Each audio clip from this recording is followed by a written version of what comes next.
The first rays of Meridian 7's twin suns had barely touched the skyline of New Appalachia when Tessa Harper adjusted her protective goggles and grabbed her empty canteens. At 13, she was already well acquainted with the harsh realities of life on a terraforming colony gone wrong. Ever since the corporation had abandoned the planet, leaving behind just 800 settlers to fend for themselves, daily survival had become everyone's primary occupation. "Be back before the second sun reaches its peak," her grandfather called after her as she headed out the door of their prefabricated shelter. Jackson Harper, once the colony's chief environmental engineer, now spent most days tending to their hydroponic garden and nursing his radiation-damaged lungs, a parting gift from the corporation's hasty exodus 5 years ago. "I know the drill, Gramps," Tessa replied, securing her breather mask loosely around her neck. She wouldn't need it until she reached the radiation zone near the old processing plant, where the settlement's only remaining functional water purifier churned out barely enough potable water for the colonists. The path to the purifier was a winding 3-mile trek through what the colonists optimistically called the transition zone, an area where Meridian's native fauna and the Earth-engineered ecosystem engaged in a slow-motion war for dominance. Purple-leafed vines with thorns as long as Tessa's fingers entangled with struggling earth pines. Luminescent fungi sprouted from the corpses of earth rabbits that had escaped their enclosures. Tessa hummed an old earth tune her mother had taught her before the oxygen system failure that claimed both her parents during that terrible first winter after abandonment. The music helped keep her mind off the various dangers that lurked in the transition zone, from the poisonous spore clouds released by certain native plants to the occasional pack of gene-spliced coyotes that had gone feral and developed a taste for human flesh. She had just rounded the bend near the old communication tower when an unusual sound cut through the morning stillness. A high-pitched keening wail, unlike anything native to Meridian 7. Her first instinct was to activate her emergency beacon, as all children were taught to do at the first sign of trouble. But something about that sound, something that seemed so filled with pain, made her hesitate. Instead of continuing down the main path, Tessa found herself drawn toward a dense thicket of blue-tinged brush to her right. She set down her canteens and cautiously pushed aside the stiff, waxy leaves. What she saw made her gasp and stumble backward. A dragon, an actual dragon, was sprawled on the ground, one of its magnificent wings entangled in what appeared to be electrified security fencing. The creature wasn't large by dragon standards, at least not by the standards of the virtual reality games Tessa sometimes played. Perhaps the size of one of the colony's transport vehicles, but its iridescent blue-green scales and amber eyes made it unmistakably otherworldly. The dragon's head swiveled toward her, its pupils contracting to slits in those remarkable eyes.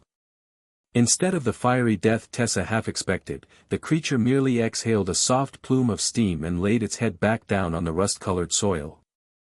You're real," Tessa whispered, momentarily forgetting all colony protocols about encountering unknown life forms.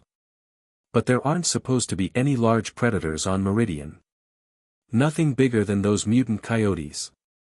The dragon made that keening sound again, and Tessa noticed how the security fencing, a relic from the early colony days designed to keep native wildlife away from the settlement, was wrapped cruelly around the creature's left foreleg and wing.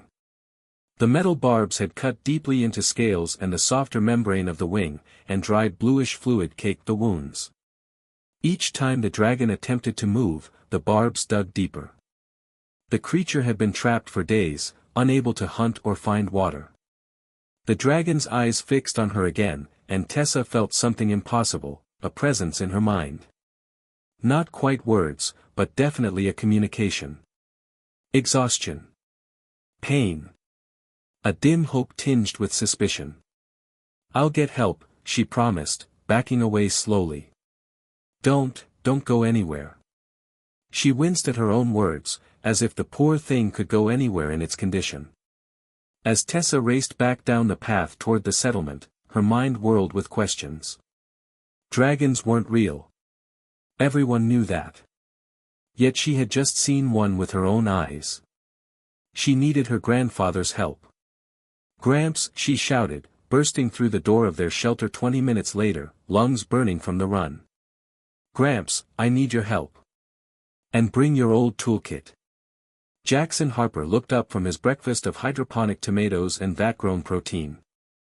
At 67, his once robust frame had been whittled down by hard living and radiation exposure, but his eyes remained sharp as ever beneath his bushy gray eyebrows.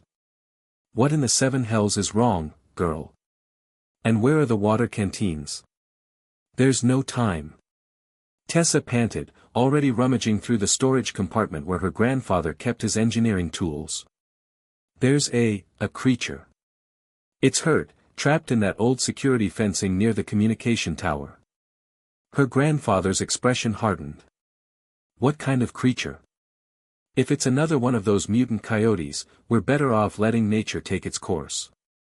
"Those things are dangerous, Tess." "It's not a coyote," she said, pulling out a heavy-duty wire cutter designed for maintenance on the colony's infrastructure. You wouldn't believe me if I told you. You need to see it." 15 minutes later, Jackson Harper stood frozen at the edge of the blue-tinged thicket, his weathered face pale beneath his tan. "Sweet mother of science," he whispered, his hand instinctively reaching for the utility knife at his belt. "Is that what I think it is?" The dragon had managed to lift its head again at their approach. It regarded them with those intelligent amber eyes, and Tessa felt that strange mental touch again, this time with a sharper edge of fear. "It's hurt, Gramps," she said softly. "It's been trapped for days. The fencing is cutting into its wing and leg." "That's a dragon, Tessa," her grandfather said flatly, as if she might have somehow missed this fact. "A mythological creature that doesn't exist." "Well, it looks pretty existential to me right now," Tessa replied with the dry wit she'd inherited from her mother. "And it's going to continue not existing if we don't help it." Jackson ran a hand through his thinning hair. "Even if, and that's a massive if, we could free it, what's to stop it from having us for lunch afterward? If the stories are right, dragons aren't exactly known for their gratitude." Tessa met the dragon's gaze again, and that strange connection blossomed once more in her mind.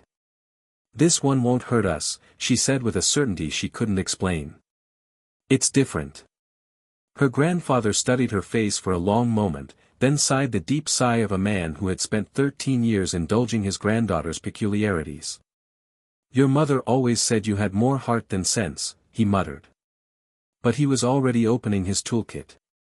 "All right, but we do this carefully. I'll cut the fencing. You stay back." "I need to be close," Tessa insisted. "It's scared, and it trusts me, at least a little." The next hour was a delicate dance of trust and pain. Jackson worked methodically with the wire cutters, snipping away sections of the barbed fencing while Tessa spoke in soothing tones to the dragon. Each cut seemed to cause the creature both relief and fresh pain as blood flowed anew from the deep wounds. "The wing's going to need some kind of treatment," Jackson murmured, working on the last section of fencing around the creature's foreleg. "Those membranes are torn pretty badly. Not sure if it'll ever fly properly again." Tessa nodded, her heart aching for the magnificent being before them. In the bright light of day, she could see details she'd missed earlier, the delicate ridges along its spine, the slight iridescence of its scales, the way its claws seemed almost crystalline at the tips. "Almost done," she told the dragon, and received a weary blink in response.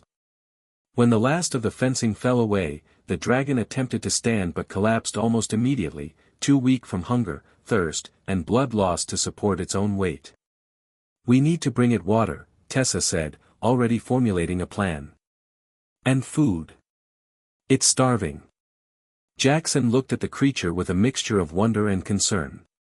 "Tessa, we barely have enough supplies for ourselves. The Colony Council won't approve using resources on this." But as he spoke, the dragon's eyes found his, and Jackson Harper felt that same mental touch his granddaughter had described. A gentle presence, ancient and wise, filled with gratitude and desperate hope. "Well," he said quietly, "I suppose they don't need to know just yet."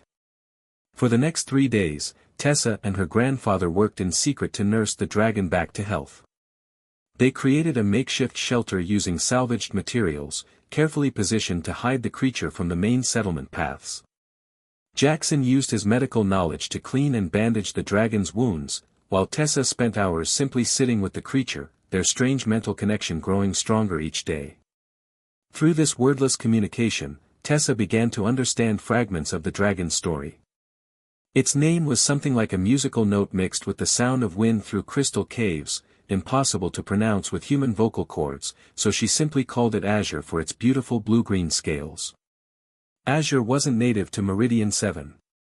It had come from somewhere far away, drawn by signals from the planet's early terraforming broadcasts. But those signals had been deceptive, altered by the planet's unique magnetic field to sound like calls from others of its kind. By the time Azure arrived, it had used most of its strength crossing the void between worlds, only to find itself alone on an alien planet with no way home. "It's been here for months," Tessa explained to her grandfather as they shared their evening meal near the dragon's shelter. "Hiding, trying to survive. The security fence was from the old mining site. It got caught while hunting for those burrowing creatures near the abandoned equipment." Jackson nodded thoughtfully. "That explains the readings I've been getting on my environmental sensors. I thought it was just interference from the old machinery, but it must have been picking up its biosignatures." Azure had grown stronger over the past few days, able to lift its head and even stand for short periods. Its wounds were healing remarkably fast, though the damage to its wing membrane remained severe. Tessa could feel the creature's frustration and sadness through their mental link, a proud being meant to soar through the cosmos, now grounded perhaps permanently. On the fourth day, their secret was nearly discovered. Colony Administrator Chen had organized a scouting party to investigate reports of strange energy readings near the old communication tower. Tessa had barely enough time to warn Azure to remain hidden while she and Jackson intercepted the group. "Just checking the old equipment," Jackson had said casually, his toolkit visible to support the lie. "Thought I might be able to salvage some components for the water purification system." Chen had seemed satisfied, but Tessa noticed the way his eyes lingered on the disturbed ground around their area. They couldn't keep this secret much longer. That night, as Tessa sat beside Azure under the light of both moons, she felt a new sensation through their mental connection. The dragon was trying to show her something, images of other worlds, other colonies, other groups of humans struggling to survive on distant planets. "There are others," she whispered, understanding flooding through her. "Other abandoned colonies. You've seen them." Azure's great head nodded slowly, and more images flowed through their link. Planets where the terraforming had failed completely, where the last human survivors had died out. Worlds where small groups had thrived, building new civilizations from the ashes of corporate abandonment. And most surprising of all, colonies where humans had learned to work alongside native species, creating hybrid societies that neither race could have achieved alone. "You're trying to tell me something," Tessa said, her eyes wide with realization. "About cooperation. About not giving up." Through their connection, she felt Azure's agreement, along with something else, a sense of purpose that went beyond mere survival. The dragon had been searching for something when it came to Meridian 7, and now it believed it had found it. The next morning brought crisis. A violent storm system, common to Meridian 7's unstable climate, was approaching from the west. The colony's weather monitoring system had failed months ago, leaving them vulnerable to the planet's increasingly erratic weather patterns. "The main settlement's in the direct path," Jackson said grimly, studying the dark clouds massing on the horizon. "Without proper warning systems, people won't have time to secure their shelters. We're going to lose lives." Tessa felt a sudden urgency through her link with Azure. The dragon was trying to tell her something important, something about the storm and the colony's danger. "Gramps," she said slowly, "I think Azure wants to help." "Help?" Jackson looked skeptical as he watched the storm clouds building with alarming speed. "Tessa, that creature can barely stand, let alone." His words were cut off as Azure rose to its full height for the first time since they'd freed it from the fencing. Despite its injured wing, the dragon moved with fluid grace, its scales seeming to shimmer with an inner light as the storm approached. Through their mental connection, Tessa felt Azure's determination. The dragon began to emit a low, resonant hum that seemed to vibrate through the ground itself. At first, nothing seemed to happen. Then, gradually, the approaching storm began to shift. Impossible, Jackson breathed, watching as the massive wall of clouds slowly changed direction, veering away from the main settlement. It's controlling the weather. Azure's humming grew stronger, and Tessa could feel the immense effort it was taking. The dragon was using some innate ability to manipulate electromagnetic fields, redirecting the storm's path to protect the colony. But the effort was draining what little strength it had left. Azure, stop, Tessa said urgently, feeling the dragon's energy failing. You're pushing yourself too hard. But Azure continued until the storm had passed safely to the north, dumping its fury on the empty wasteland rather than the human settlement. Only then did the dragon collapse, its breathing labored and its scales dim. Jackson stared in amazement. It saved the entire colony. Everyone would have died in a storm that size. Word of the mysteriously diverted storm reached the settlement within hours. Administrator Chen organized an investigation, and it wasn't long before tracking equipment led them to the area where Tessa and Jackson had been hiding Azure. I don't believe it, Chen whispered when he saw the dragon. Behind him, a dozen colonists stood in shocked silence. It's real. It's actually real. Fear rippled through the group. Several colonists reached for weapons, but Tessa quickly stepped between them and Azure. Wait, she shouted. It's not dangerous. It saved us, it redirected the storm to protect the colony. That's impossible, one of the colonists said. It's a monster. Look at the size of those claws.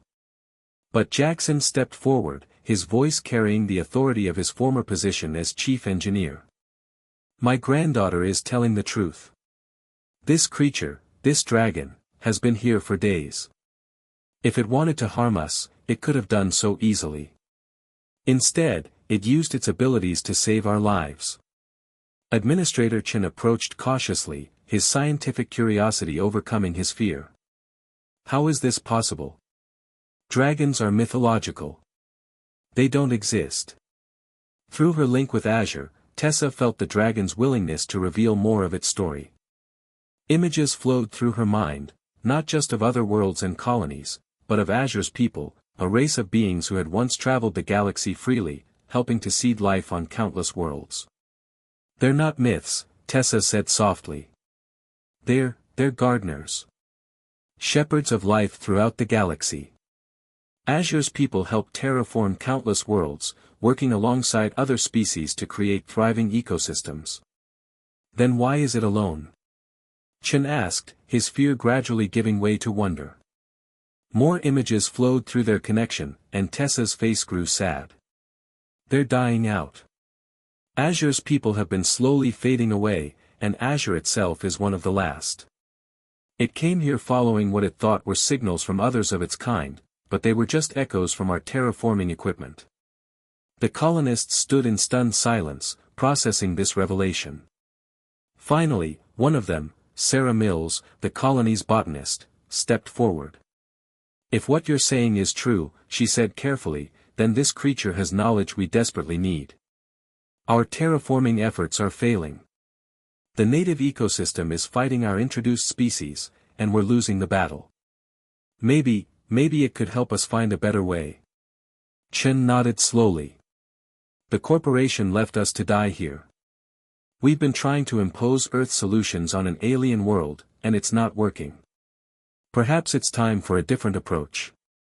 Azure raised its great head and looked directly at Chen. The administrator gasped as he felt the dragon's mental touch for the first time, gentle, wise, and filled with hope. It wants to help, Chen said in wonder. It actually wants to help us. Tessa smiled, feeling Azure's joy through their connection. It's been alone for so long, waiting for someone to understand. It doesn't want to be the last of its kind to die forgotten on some abandoned world. It wants to teach us what it knows. The transformation that followed would later be called the Great Cooperation by historians who studied the Meridian 7 colony. Working with Azure's vast knowledge of terraforming and ecosystem balance, the colonists began to develop new approaches that worked with the planet's native biology rather than against it. 6 months later, Meridian 7 was transformed. What had once been a struggling, dying colony on the edge of extinction had become something unprecedented in human history, a truly symbiotic settlement where human technology and alien wisdom worked in perfect harmony. Azure's wounded wing had healed, though it would never fly between stars again. But the dragon seemed content to remain on Meridian 7, having found something it had searched for across the galaxy, a new family and a purpose. Under Azure's guidance, the colonists learned to cultivate hybrid crops that thrived in Meridian's unique soil chemistry. The purple-leafed vines that had once been a nuisance became valuable partners, their root systems helping to process toxins while their fruits provided nutrition. Even the gene-spliced coyotes were eventually integrated into the ecosystem as guardians of the outlying settlements. Tessa, now 14, had become the official liaison between Azure and the colony leadership. Her natural ability to communicate with the dragon had grown stronger, and she could now translate complex concepts between the two species. Jackson had regained much of his health working in the improved environment, and had been elected as the colony's new leader when Administrator Chen decided to focus on scientific research. The supply ship from Earth arrives next week, Jackson told Tessa as they sat with Azure in what had become the dragon's favorite spot, a hill overlooking the thriving settlement. They're expecting to find survivors clinging to life, not a flourishing colony. Tessa smiled, feeling Azure's amusement through their mental link. They're in for quite a surprise. The corporate representatives who stepped off the supply ship a week later were indeed shocked by what they found. Instead of desperate survivors grateful for rescue, they encountered confident colonists who had built something remarkable on a world the corporation had written off as a total loss. "This is impossible," declared Corporate Director Vance, staring at the detailed environmental reports Jackson had prepared. "According to our models, this colony should have failed completely within 2 years of abandonment." "Your models didn't account for the native intelligence," Jackson replied calmly. "Or for the fact that cooperation works better than conquest." When the corporate team was finally introduced to Azure, their shock was complete. The existence of a sentient alien species changed everything, not just for Meridian 7, but for humanity's entire approach to interstellar colonization.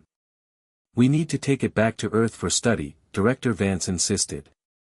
"The scientific value alone." "No," Tessa said firmly, stepping protectively in front of Azure. "Azure isn't a specimen to be studied. It's a person, with its own choices to make." Through their mental connection, Azure communicated its decision. It would remain on Meridian 7, but it was willing to share its knowledge with other colonies if they approached with respect rather than greed. The negotiations that followed established the Meridian Accords, the first formal treaty between humanity and an alien species. Azure would serve as an advisor to struggling colonies throughout human space, teaching the principles of cooperative terraforming. In return, humanity would help search for any other surviving members of Azure's species. "You realize what you've done, don't you?" Sarah Mills told Tessa as they watched the corporate ship depart, carrying news of the colony's success back to Earth. "You've changed the course of human expansion forever." Tessa looked up at Azure, who was perched on a crystalline formation that had grown under its influence, a beautiful merger of alien biology and geology that served as both shelter and a communication array. Through their link, she felt the dragon's contentment and hope for the future. "We all did it together," she said simply. "Azure taught us that survival isn't about conquering or controlling. It's about understanding and adapting. Finding your place in the larger pattern." As the twin suns set over New Appalachia, painting the sky in brilliant shades of purple and gold, Tessa reflected on how much had changed since that morning when she'd first heard Azure's cry for help. The colony that had once been a symbol of corporate abandonment and human desperation had become something far more significant, proof that different species could not only coexist but thrive together. Azure's massive head turned toward her, and through their mental connection, Tessa felt the dragon's gratitude and affection. But more than that, she felt its hope for the future, a future where the galaxy might once again be filled with worlds where different forms of life work together in harmony. Years later, when the history of human expansion was written, scholars would mark the discovery of the Meridian dragon as the turning point that led humanity away from its pattern of conquest and exploitation toward a new age of cooperation and mutual understanding. But for Tessa Harper, now a young woman serving as humanity's first interspecies ambassador, the real miracle wasn't the grand historical significance of what they'd accomplished. The real miracle was simpler and more profound, the moment when a frightened girl chose compassion over fear, and in doing so, discovered that the universe was far more wondrous and full of friendship than anyone had dared to imagine. Standing on the observation deck of the new orbital station above Meridian 7, watching as ships from a dozen different colonies arrived to learn from Azure's wisdom, Tessa smiled and sent a wordless message of gratitude to her oldest friend. Azure's response was warm with affection and bright with hope for all the worlds yet to be discovered, all the species yet to be befriended, and all the impossible things that became possible when beings chose understanding over fear. In the end, that was the greatest lesson the last dragon had taught humanity, that the universe was not a place to be conquered, but a community to be joined. The end.